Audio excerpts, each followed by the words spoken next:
Prisoners. So the story with Prisoners is that there two girls go missing in a town. There's an RV has been seen parked outside their house. Almost immediately, somebody is arrested on suspicion of being involved in their abduction. They can get nothing out of the character at all, and they know that if they can't get him to talk, he's going to be released. Here's a clip. My son already told you that the guy was inside the RV just watching him, right? We haven't found any physical evidence inside the RV or at his aunt's house where he lives. Nothing. Alex Jones, unfortunately, has the IQ of a 10-year-old. There's no way that someone with the IQ of a 10-year-old could abduct two girls in broad daylight and then somehow make them disappear. Well, maybe he wasn't on his own.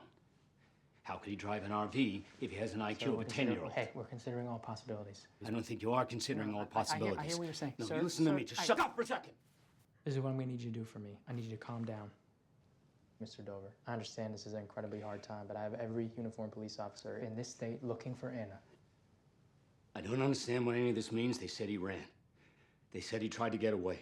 I don't understand why he would try to run away. I hear what you're saying. I'm not crossing anybody off my list.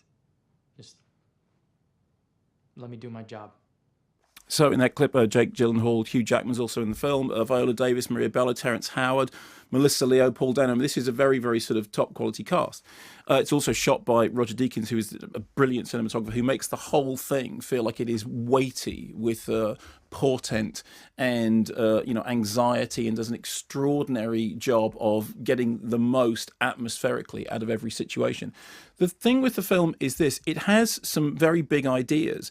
Partly those ideas are about evil begets evil. It has a kind of, that the Nietzschean thing which comes up time and time again, and actually is often cited in relation to films, that whoever fights monsters should see to it that they do not in the process become monstrous, and when you look long into an abyss, the abyss also looks back into you. And there is this central idea in the film that people become corrupted by a single evil act, and throughout the film there is this recurrent trope that anger and violence only lead to anger and violence, and it is possible to read that in a number of ways, partly as a sort of a tract on human nature, partly as maybe a political thing. There seems to be a kind of war on terror thing going on in the background of all this idea that that information got from people under duress is completely worthless. And it has all these big ideas, and it is very moody and very, very atmospheric.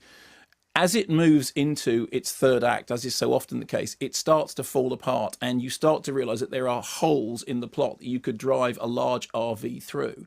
And it starts to fall into much more sort of straightforward, generic cinema tropes, which to some extent, the fact that those things seem slightly ill-fitting, but it's a long movie, to some extent, the fact that those things seem ill-fitting suggests just how much work it's done up to that point on a fairly serious. You're sort of taking the movie seriously enough that when it starts falling into those generic areas, it's a little bit of a shame, and it's a little bit of a gear change, and it's a little bit of a kind of hang on, this is falling apart, it doesn't make sense. But for all that, it is a gripping and twisty, I think overly twisty, ultimately thriller with committed performances and a very, very sort of powerful visual look and an atmosphere, as I said, of doom and portent and, really sort of proper, so every now, even when people talk about you can breathe the air of a film, sometimes you can actually see, it's almost like the screen is